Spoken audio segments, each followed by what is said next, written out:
দর্শক, আমার পাশে যেই মানুষটি রাজমিস্ত্রির কাজ করছে তিনি একজন মসজিদের ইমাম, যিনি কিনা 5 ওয়াক্ত নামাজ পড়িয়ে তার জীবন জীবিকার জন্য বেছে নিয়েছে রাজমিস্ত্রির পেশা। এখন আপনারা বলতে পারেন যে মসজিদের ইমামতি করে কেন তিনি রাজমিস্ত্রির কাজ করছেন। মসজিদ থেকে তাকে তো একটা সম্মানী ও ভাতা দেওয়া হয়। তবে আপনারা শুনলে অবাক হবেন, তিনি সেই মসজিদে 5 ওয়াক্ত নামাজ পড়িয়ে তিনি কখনো একটি টাকা গ্রহণ করে না। এটা অবাস্তব মনে হলো, এটাই সত্য। তিনি 5 ওয়াক্ত নামাজ পড়ান, পাশাপাশি তিনি এখানে রোদ বৃষ্টি ঝড় উপেক্ষা করে জীবন জীবিকার জন্য তার যতটুকু প্রয়োজন ততটুকু আসলে ইনকাম করে তার পরিবার সংসার চালাচ্ছে।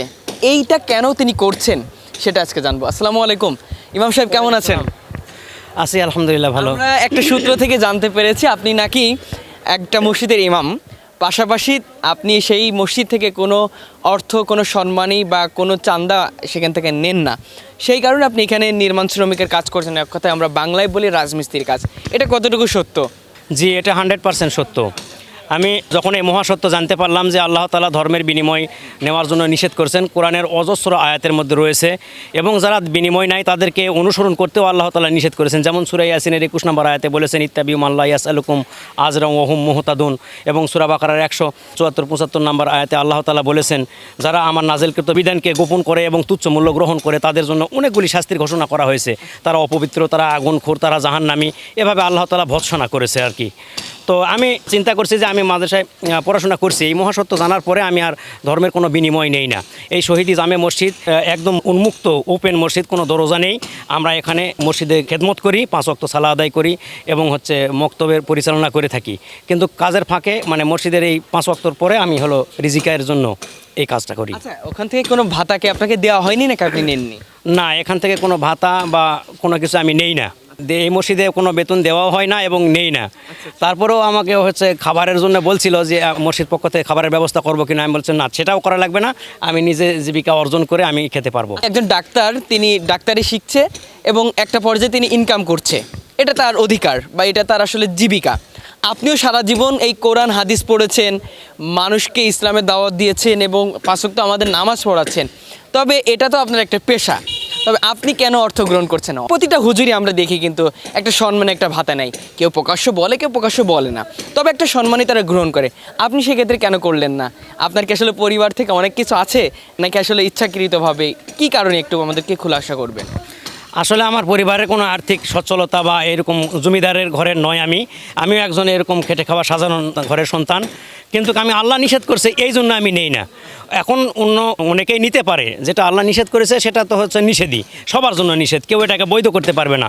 আমার এত বড় সাহস নেই খোদার উপরে খোদ্দারি করে আল্লাহর আয়াতের বিরুদ্ধে আমি তফসির ব্যাখ্যা বিশ্লেষণ করে আমি খাবো কি, আমার জীবিকা চলবে কেমনে, এই খোদার উপর খোদ্দারি করে আমি এটাকে জায়েজ বৈধ করব, এই সাহস আমার নেই। আল্লাহ নিষেধ করেছে, আমি নেই না।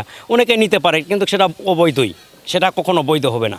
আপনি যে এখানে ইনকাম করছেন, এই যে রোদ বৃষ্টি ঝড়, এটা আসলে আপনার জন্য আসলে কতটুকু কষ্টকর? আমরা জানি তো আমাদের যারা সম্মানিত আলেমরা আছেন তারা নামাজ পড়ায়, ইবাদত করে, মক্তবে কাজ করে, এভাবেই তাদের জীবন জীবিকা চলে এবং এভাবেই তারা জীবনটা অতিবাহিত করে। সেক্ষেত্রে আপনার জীবনটা পুরোটা আমরা ব্যতিক্রম দেখছি। প্রচণ্ড রোদ, কিন্তু এই রোদের মধ্যে কাজ করছেন দীর্ঘ 10-12 ঘন্টা করে, এভাবে আসলে জীবনটা চলছে কিনা?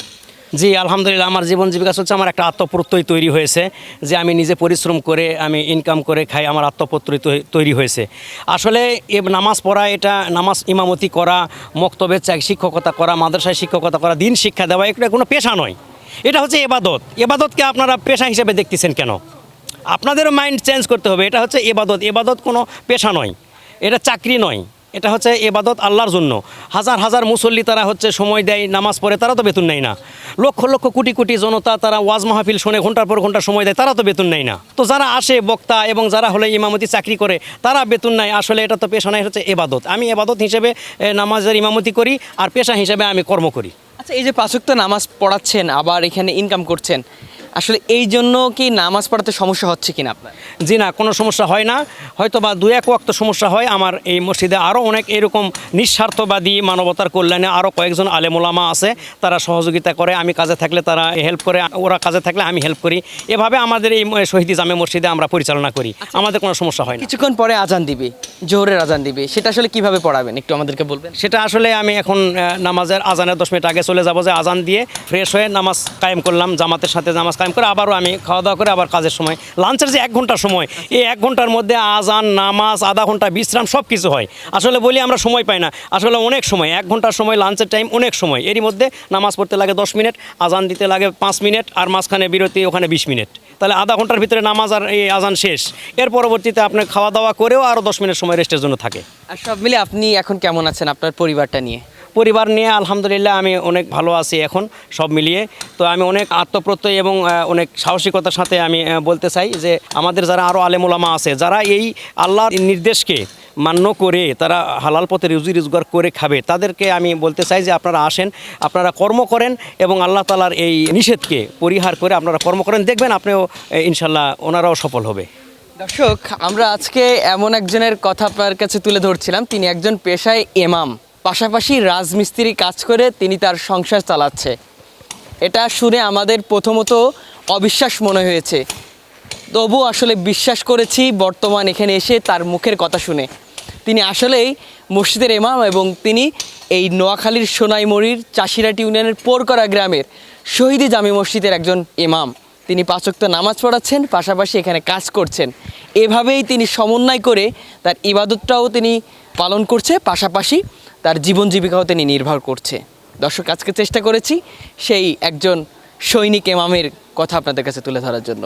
সবাই ভালো থাকবেন, সুস্থ থাকবেন, সবাইকে আল্লাহ হাফেজ, আসসালামু আলাইকুম।